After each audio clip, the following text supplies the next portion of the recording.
What is up? This is your LA in a minute, and I am here in Glendale at the Forest Lawn Mortuary, where the world's largest religious painting is on display.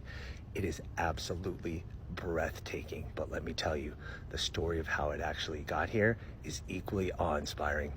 Let's get into it.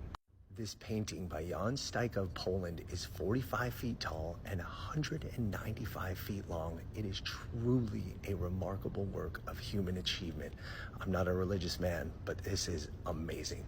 In 1894, Polish composer and future premier of Poland, Ignacy Paderewski, was so moved by a mesmerizing painting depicting his country's struggle for freedom against Russia a century earlier that he commissioned painter Jan Stejka to paint a large-scale depiction of Christ's crucifixion.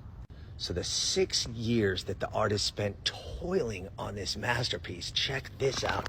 They actually have the brushes, palette, and some of the paint that he used right here. That's pretty neat. So the artist traveled to Jerusalem for inspiration, and that's where he drew the sketches. Once he was satisfied with the sketches, he traveled to Rome to get the blessing of Pope Leo XII.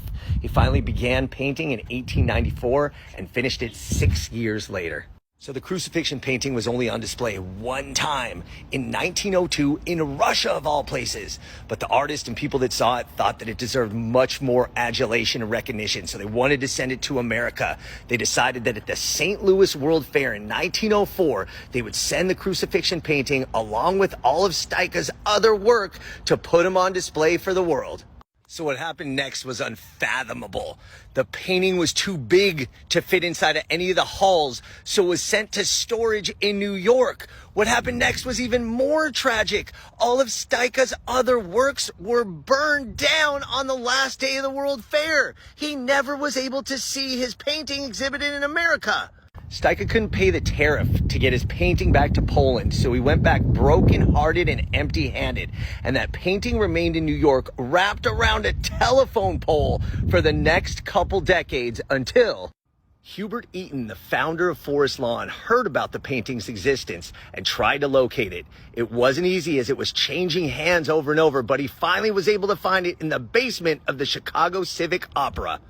Eaton purchased the painting and built a special home for it, the Hall of Crucifixion at Glendale's Forest Lawn. He displayed it to the public on Good Friday, 1951, and it's been here ever since.